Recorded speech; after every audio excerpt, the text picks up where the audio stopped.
Assalamualaikum dan selamat sejahtera kepada semua yang menonton video ini. Tajuk untuk pembincangan kami adalah adat perayaan. Sebelum itu, kumpulan saya terdiri dari 5 ahli. Saya Amirul Aimah. Assalamualaikum warahmatullahi wabarakatuh. Nama saya Nuaiman Fakihah dan saya dari DEC 5C. Hi, my name is Hasbur Buckland from 5C. Saya Farah Syafiqah. Dan saya Muhammad Amir Kabir Rustam.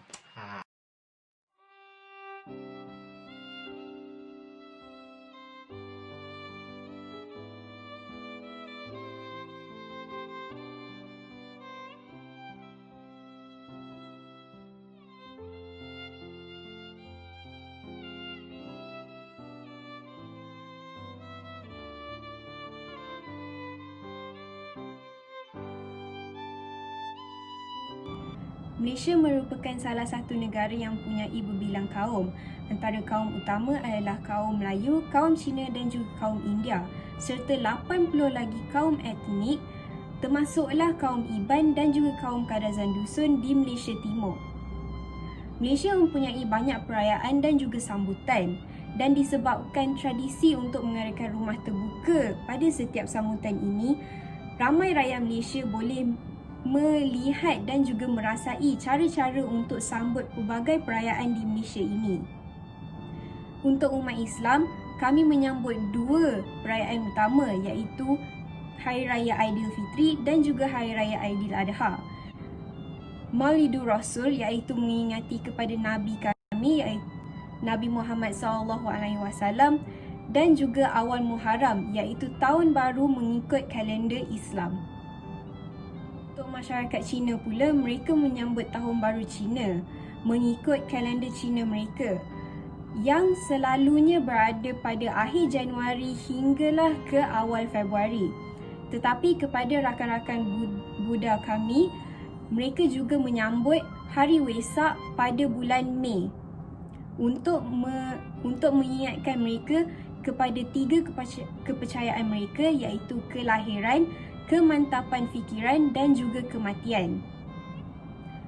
Untuk kaum terakhir pula iaitu kaum India, untuk rakan-rakan agama Hindu kita, mereka menyambut Deepavali ataupun mereka dipanggil Deepavali sebagai perayaan cahaya pada bulan Aipasi yang bermaksud bulan untuk bergembira. Hari Raya memang tidak boleh disamakan dengan sambutan perayaan-perayaan yang lain kerana ianya merupakan kurniaan Allah Subhanahu Wa Taala khusus kepada hamba-hambanya yang beribadat dan berjuang melawan hawa nafsu sepanjang bulan Ramadan. Adab perayaan Aidilfitri. Solat di malam raya atau dipanggil sebagai malam Lailatul Qadar dalam 10 malam terakhir di bulan Ramadan. Berdoa di malam raya mengikut hadis Rasulullah SAW, iaitu sesiapa yang menghidupkan 2 malam hari raya Aidiladha dan Aidilfitri kerana mengharapkan ganjaran kerana Allah, maka hatinya tidak akan mati pada hari di mana matinya hati-hati manusia. Hadis riwayat Ibnu Majah. Solat sunat hari raya merupakan solat sunat yang didirikan pada awal pagi hari raya Aidilfitri dan Aidiladha. Hukum solat sunat ini adalah sunat muakkad. Selain itu, takbir raya dilaksanakan sebagai tanda mengagungkan dan membesarkan Allah dengan lafaz zikir tertentu.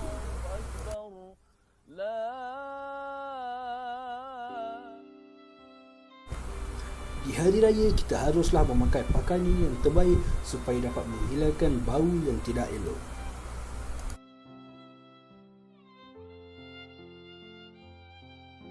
Sebelum keluar pergi ke masjid untuk menunaikan sembahyang sunat hari raya, disunatkan makan dan minum terlebih dahulu kerana mengikut apa yang dilakukan oleh Rasulullah SAW. Akhir sekali, budaya bersalam-salaman serta bermaaf-maafan dengan ibu bapa mahupun orang yang lebih tua dapat mengeratkan lagi hubungan silaturahim sesama saudara. Bagi kaum Cina, Tahun Baru Cina merupakan salah satu sambutan yang terpenting mengikuti kalender kamari mereka. Ianya melambangkan titik permulaan dalam nasib dan kehidupan baru dalam tahun yang baru.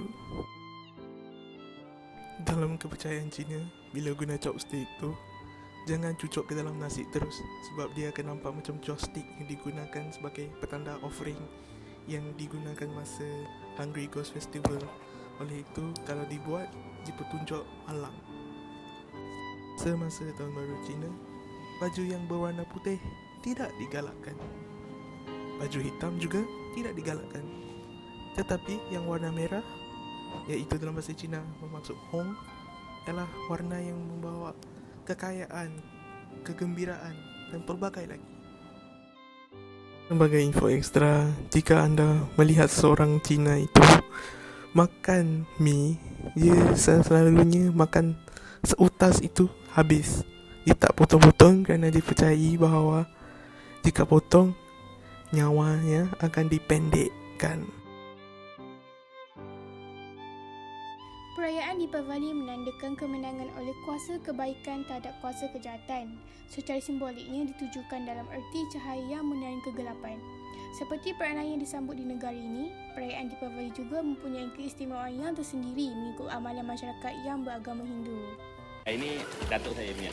Oh, datuk punya. Tu generasi ketiga lah.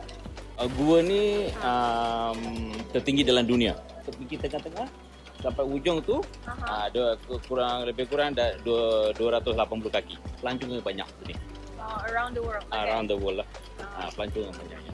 Kalau orang Hindu biasalah Taipusam. Estimated pelancong datang in a day, Pak Cik rasa berapa? Kalau Dan normal day lah.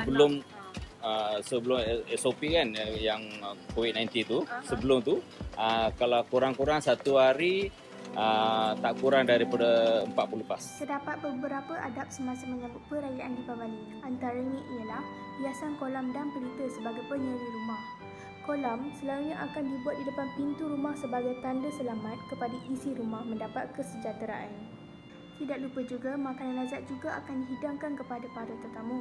Misalnya, manisan akan dihidangkan sebagai pembuka sebelum memulakan sesuatu majlis atau hari perayaan. Penganut Hindu juga akan menggunakan minyak bijian sebagai bahan mandian untuk menyucikan diri. Mandi minyak bijian ini bertujuan untuk menyucikan badan dan semangat, dan ianya merupakan salah satu tanda simbolik sebagai penyucian diri.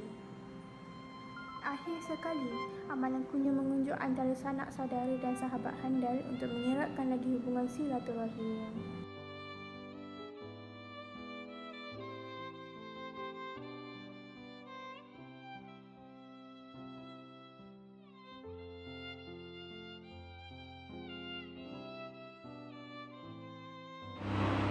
Sambutan perayaan yang diraikan tanpa menggunakan kaum maupun agama berjaya membina pemahaman dan rasa hormat dalam kalangan masyarakat majmuk di negara ini. Oleh sebab itu, janganlah kita sekali-sekali memandang ringan tentang adab-adab perayaan yang tentang kaum-kaum lain di negara ini. Dan sekiranya berpeluang, marilah kita bersama-sama belajar tentang perayaan lain adab kaum lain dan bersama-sama menyertai mereka dalam adat mereka.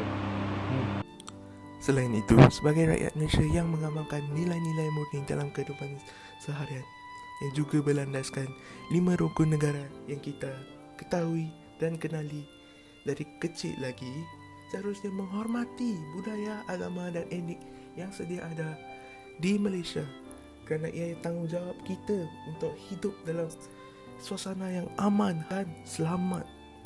Malaysia harus komited untuk menjamin keharmonian, keamanan dan perpaduan negara. Malah, usaha gigih harus berterusan bagi menggalakkan budaya keharmonian, perpaduan dan kesejahteraan negara. Sekian itu saja dari kepada kami. Terima kasih.